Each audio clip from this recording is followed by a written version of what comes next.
Calling বেলটা বাজতে খানিক অবাকই হলেন বছর ৫৫ লিপিকা দেবী। এই ভর দুপুরে এলোটাকে? আজকাল তো বলা কওয়া না করে কেউ কারুর বাড়িতে আসে না। তবে কি সেলসম্যান? কিন্তু এই বাহারি কমপ্লেক্সের ১০ তলার ফ্ল্যাটে বড্ড সিকিউরিটির কড়াকড়ি।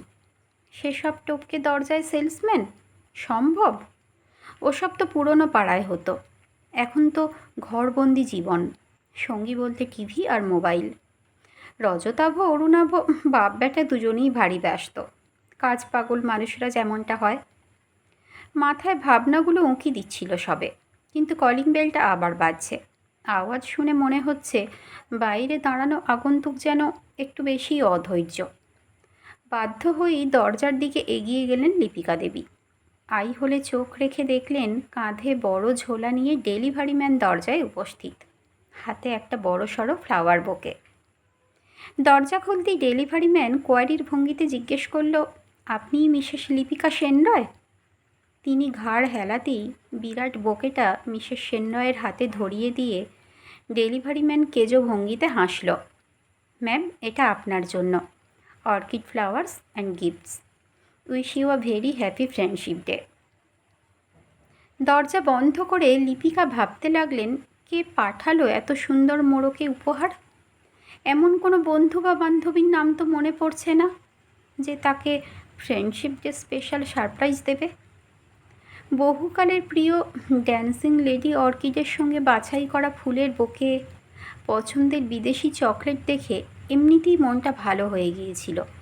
তারপর কার্ডটা সরাতেই চোখে পড়ল আড়ালে রাখা একটা সুন্দর ৬ কোণা ভেলভেটের বাক্স। একটু চমকে গেলেন লিপিকা। মনে মনে প্রেরকের রুচির প্রশংসা করলেন। খুলে দেখলেন হোয়াইট গোল্ডের ওপর ডায়মন্ড শেটিং আংটি। এমন আংটির শখ ছিল অনেক দিনের, কিন্তু বানানো হয়নি সুযোগের অভাবে। কার্ডটা উল্টে পাল্টে দেখলেন লিপিকা। প্রেরকের নাম নেই কোথাও। তবে কি সে মেঘনাদ মেঘের আড়ালে তীর ছুঁড়তে ভালোবাসে? টেবিলে রাখা মোবাইলটা বেজে উঠতেই সাগ্রহে এগিয়ে গেলেন লিপিকা। হয়তো পরিচিতি দিতে মেঘনাদ ফোন করেছে। কিন্তু স্ক্রিনে ভেসে ওঠা নামটা দেখে সামান্য উদ্বিগ্ন হলেন। অরুণাভ এই সময়ে? কি ব্যাপার, কোনো সমস্যায় পড়ল না তো ছেলেটা?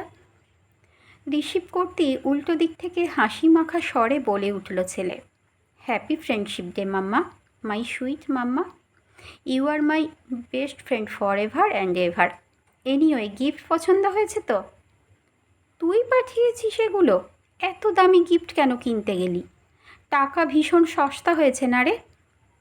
কী যে বলো না mamma, you are my best friend. Best ফ্রেন্ডকে গিফট দিতে হবে না?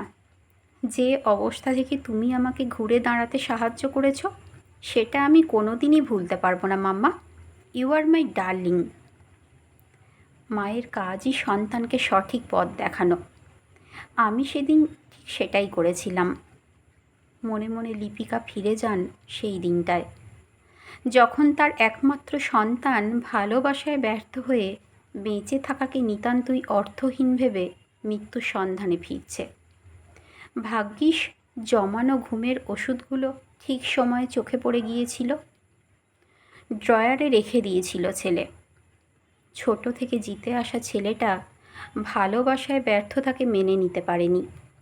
হার মেনে নেওয়া সহজ ব্যাপার নয়, মুখে যতই বড় বড় কথা বলুক। ছেলের অজান্তে ঘর গোছাতে গিয়ে দুপুরবেলা ড্রয়ার খুলতেই বুকের ভিতরটা হিম হয়ে গিয়েছিল। এতগুলো ওষুধের পাতা! বুঝতে পেরেছিলেন বয়ঃসন্ধির জটিল সময়ের মধ্যে যাওয়া অরুণের হাতখানা এবার শক্ত করে ধরার সময় এসেছে। তিনি বুঝিয়েছিলেন ছেলেকে, তবে মায়ের মতো করে নয়, একজন বন্ধুর মতো করে, অরুণাভর বয়সী হয়ে। অরুণাভ বুঝেছিল জমানো ওষুধের পাতাগুলো নিজের হাতে ফেলে এসেছিল ডাস্টবিনে। এসবের কিছুই রজতাভ জানতেই পারেনি কোনো দিন, লিপিকা কোনো দিন জানতেই দেননি। আজও অরুণাভ সেজন্য মায়ের কাছে কৃতজ্ঞ। তারপর থেকে লিপিকাই ছেলের বেস্ট ফ্রেন্ড। সময় বদলেছে, কলেজ পাশ করে চাকরিতে ঢুকেছে অরুণাভ, কিন্তু প্রিয় বন্ধুর জায়গাটা একই থেকে গেছে তার জীবনে। ইম্পর্ট্যান্ট মিটিং অ্যাটেন্ড করতে হবে, ফোন রেখে দিল Arunava. Diamond shading white gold রিংটা মধ্যমায় পড়ে আপন মনেই মৃদু হাসলেন লিপিকা। মনে মনে বললেন, হ্যাপি ফ্রেন্ডশিপ ডে অরুণ।